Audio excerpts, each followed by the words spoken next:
ሰላም ሰላም ጤና ይስጥልን ውድ የቻናላችን ቤተሰቦች እንደምን አላችሁ? ዛሬ ደግሞ ስለ ደመራ ከሃይማኖታዊ ከታሪካዊ እና ከባህላችን አንጻር ምን ይመስላል የሚለውን በቀሲስ አስተርእዮ ጽጌ የተጻፈውን መጣጥፍ ወደ እናንተ ይዘን እንቀርባለን። እንድትከታተሉን ጋበዝናችሁ። ደመራ ደመረ ከሚለው የግዕዝ ቃል የተወሰደ ነው። ትርጉሙም ጭመራ ማለት እንደሆነ ለማንም ግልጽ ነው። ሬት ወይም ካፒታል እንዳይጎድል እንዳይቀንስ፣ ይልቁንም የበዛና እያደገ እንዲቀጥል ጠብቆ መያዝ የሚያስችል ደመራ ነው። ስሙ እንደሚያመለክተው ማስታወሻነቱ ለተጠራቀመ ለተሰበሰበ እና ለተጨመረ ነገር ነው። በዓሉ አካቶ የያዛቸው ስርዓቱ የሚከናወንባቸው ቁሳቁሶች የደመራው እንጨቶች፣ ችቦዎች፣ አሽከቶች እና ሌሎችም በበዓሉ ዙሪያ የሚታዩት የህዝቡን ስሜት አንድ ላይ ሰብስቦ ስለያዘ ደመራ ተባለ። የደመራ ተቃራኒው ቅነሳ፣ ክፈላ የመሳሰሉት ናቸው። በሀገራችን በተፈጠረው ታሪካዊ ክስተት ምክንያት በነገረ መለኮት ከኛ ጋር አንድ ከሆኑት እህት አብያተ ክርስቲያናት በማይካፈሉት ሁኔታ በተለየና በደመቀ ስርዓት በመላ ኢትዮጵያ ይከበራል። ካህኑ የመጀመሪያውን የደመራ መብራት ደመረነ ምስለ እለነ ይድህኑ በሚል በሊጦኑ ቃለ ቡራኬ ባርኮ ከደመራው እንጨት ጋር እንዲደምራት ህዝቡን ባስተዳደር ለሚመራው ሰው ያቀብለውና የደመራው እንጨት ይለኩሰዋል። ከዚያ በኋላ በተዋረድ የአገር ሽማግሌ ሁሉ ችቦውን እያቀጣጠለ በደመራው ላይ ጨምረዋል። በዚህ ስርዓት የሚከበረውን የደመራ በዓል በሃይማኖታችን በታሪካችን እና በባህላችን አንጻር በመጠኑ እንደሚከተለው እንገልጸዋለን። ዛሬ ባለንበት ዘመን ይህችን እሳት ባርኮ ሰጪው መንፈሳዊ ካህን ማን ነው? እሳቷን ከካህኑ ተቀብሎ በደመራው ላይ የሚለኩሳትስ ብቃት ያለው የሀገር መሪ ማን ነው? ከዚያስ በተዋረድ እየለኮሰ ደመራውን የሚያቃጥል ሽማግሌ ማን ነው? በማለት ሊቃውንት አበው የተማረኩትንና የሰሙትን በሃይማኖታችን በታሪካችንና በባህላችን አንጻር በመዳሰስ ይህችን ጡማር አዘጋጅቻለሁ ይሉናል መምህር ቀሲስ አስተርእዮ ጽጌ። በመጀመሪያ ከሃይማኖት አንጻር እንሆ ደመራ በሃይማኖታችን አንጻር የአምልኮታችን ስርዓት ተንተርሶ ዘ ዊዝደም ካምፓስ ቱ ኤክስተርናል ላይፍ በሚል ርዕስ አቤል ጋሽ ጌታችን ያስተማረውን ጸሎተ መሰረት በማድረግ በቀመር መልክ በቅርቡ ባቀረበው መጽሐፍ ብዙውን ዳሶታል። አቤል ጋሻ በገጽ ምዕራፍ 10 ገጽ 135 ላይ while we keep reciting have you mercy on us 12 times corresponding the name of the Father, the Son and the Holy Spirit ብሎ የጠቆመውን ከደመራ ጋር ያለውን መንፈሳዊና ባህላዊ ግንዛቤ ለመግለጽ ተሞክሯል።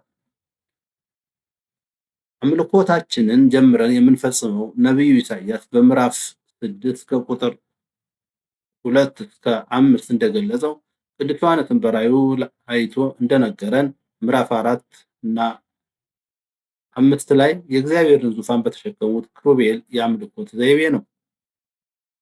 እነዚህ ክሩቤሎች በላያቸው ላለው ፈጣሪ አምልኮ ሲያቀርቡ 3 ጊዜ ቅዱስ ቅዱስ ቅዱስ የነበርክ ያለህ ወደፊትም የምትኖር እያሉ ነው። የቀደሙ ኦርቶዶክሳውያን ሊቃውንትም ይህንን መሰረት በማድረግ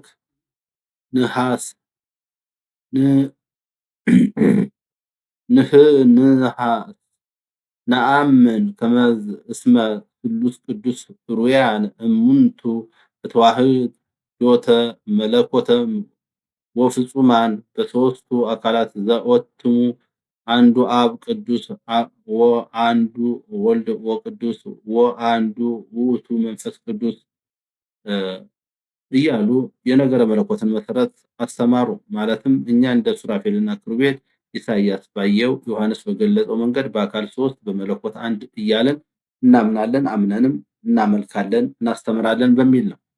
ከኪዳን ተጀምሮ በቅዳሴ የሚፈጸመው አምልኮታችን የሚከናወነው በዚሁ መሰረት አንድም 3ም እያልን ነው። ቅዱስ ጳውሎስ ሕፃን ሳለሁ እንደ ሕፃን አስብ ነበር እንደ ሕፃንም እቆጠር ነበር እንዳለው ሕፃን ነገሮችን ማጤን የሚጀምሩት የራሳቸውን ጣቶች በማየት ነው። የሚዳሰሱትን ለመቅመስ ጣቶቻቸውን በመጉረስ ነው። ቁጥር መማር የምንጀምረው በጣቶቻችን ነው። በጸሎታችን የሰማዩንና የምድሩን ሁኔታ ከዳሰስን በኋላ መድበው በጣቶቻችን ላይ ባሉት አጽቆች ቀመር ነው። ተፈጥሮ ባህሪን መቀየር ከሚባለው አጋጣሚ በቀር የአንዱ እጅ ጣቶቻችን ከ5 አይጎሉም፣ አይተርፉም። አውራ ጣታችን ቆጣሪ በማድረግ በአራቱ ጣቶቻችን ላይ ያሉትን አንጸቆች እንቆጥራለን። አራቱ ጣቶቻችን እያንዳንዳቸው 3 አጽቆች አሏቸው። በእያንዳንዱ ጣት ላይ ያሉት አጽቆች ስብስብ መጠን ለማግኘት ስንደምራቸው 12 ቁጥር እናገኛለን። እኚህ በጣቶቻችን ላይ ያሉት 12 እጹብ ቁጥሮች ለአምልኮታችን ስርዓትና የባህላችን መሰረቶች ናቸው። ዛሬ በየብስ በባህርና በአየር ውስጥ ተቆልፎ የኖረበት የፍጥረት ምስጢር የሰው ልጅ እየበረገደ የገባውና በመግባት ላይ ያለው በደመራ በተጀመረ ቁጥር ነው። 12ቱን አጽቆች ለአራት ጣቶቻችን ብናካፍላቸው የምናገኘው ውጤት ሥላሴ ማለትም 3 ነው። 12 አጽቆች በአንዷ ጣት ላይ ላሉት ለ3 አጽቆች ብናካፍላቸው የምናገኘው ጸወርት፣ መንበር የሚባሉት አራቱ ኪሩቤል ነው።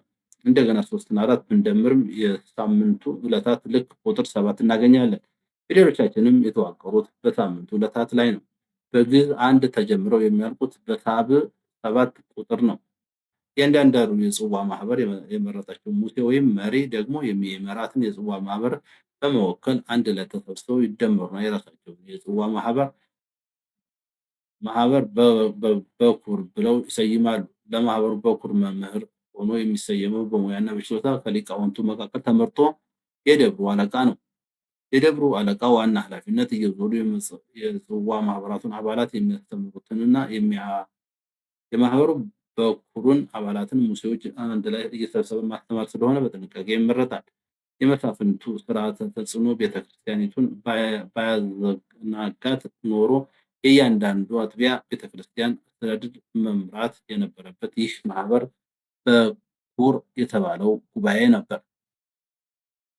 በተራ በየቤቱ በሚደረገው ጉባኤ ተረኛ ቄጠማውን ጎዝጉዞ ውሃውን ቀድቶ ይጠብቃል። የአምልኮቱ ማዕከል ዮሐንስ የታረደው በግ እያለ የገለጸው ክርስቶስ ነው። ሁሉም ነጭ ልብስ ለብሰው ስለታረደው በግ ፍቅር፣ ክብር፣ ውዳሴና አምልኮ ለማቅረብ ይሰባሰባሉ። በሙሴያቸው አስተባባሪነት ካህኑ በራዕየ ዮሐንስ ላይ የተመሰረተውን ስርዓት በመጠበቅ ጉባኤውን ይመራል። ከዚያም የማህበሩ ሙሴ ባለወር ባለሳምንት ብሎ ጉባኤውን የሰየመበትን ስም እየጠራ የጉባኤያችን ወዳጅ ማነህ? እኔ ነኝ የምትል ብሎ ያውጃል። ተረኛው ተዘጋጅቶ በመጠበቅ ላይ ነውና እኔ ነኝ ብሎ ወደ መሃል ይቀርብና ይቆማል። እኔ ያለሁ ብለህ እንደመቆም መድኃኔዓለም ይቁምልህ ይለዋል። ጽዋውን በመቀባበል በጽዋው ውስጥ ያለውን ጠበል ሁሉም ይካፈለዋል። ከዚህ በኋላ የጽዋውን የተቀባበሉ አካላት በጉባኤው ፊት ይወድቃሉ። መምህሩ እንደዚህ እንደወደቃችሁ አያለ አጋንንት ያውድቅላችሁ ብሎ አቤል ጋሽ እንደገለጹት ሰዓታቱን፣ ወራቱን፣ ነገደ እስራኤል ሐዋርያትን በመጨረሻም ሥላሴን አራቱ ኪሩቤልን አጠቃሎ ደምሮ በያዘው 12 ቁጥር እግዚኦ መሐረነ ክርስቶስ ይልና ያለፈውን ይቅር ይበለን ከሚመጣውም ጠብቆ በሚቀጥለው ጉባኤያችን ያገናኘን ብሎ የአምልኮ ስርዓት ይዘጋዋል። ነፍሳቸውን ይማርና ብፁዕ አቡነ ቴዎፍሎስ የሰበካ ጉባኤውን ሲነድፉት በዚህ ቅዱስ ታሪክና ባህል የቤተክርስቲያናችን አስተዳደር ለማዋቀር ነበር። ደመራ በታሪካችንና በባህላችን ምን ይመስላል? ደመራን የጀመረችው በ3ኛው ክፍለ ዘመን አካባቢ እሌኒ የምትባለው የቆስጠንጢኖስ እናት ክርስቲያን ንግስት ናት። የጀመረችው ምክንያትም የክርስቶስ ተቃራኒዎች የክርስትና ንክኪ ያለውን ፍንጭ ሁሉ ለማጥፋት ባደረጉ ጥረት ከክርስትና ፍንጮች አንዱ ዋናው የክርስቶስ መስቀል ስለነበር በጉድጓድ ቀብረውት ነበርና ፍለጋ ለማግኘት ነው። እሌኒ ሕይወቷ የተመሰረተው በክርስትና ፍቅር ላይ ስለነበረ መስቀሉን ለማግኘት በብርቱ ጣረች። መስቀሉን ለማግኘት የተቀመጠችበት ስልት እሳት አንድዳ ቄሱ እንዲመራት በመጸለይ ነበር። የሚቃጠል ነገር ሰብስባና ደምራ በማንደድ ቄሱ ተከትላ በመሄድ መስቀሉን አገኘችው። የታሪክ መነሻ እሌኒ እንደሆነች በየዓመቱ ስንናገረው የኖርነው ነውና።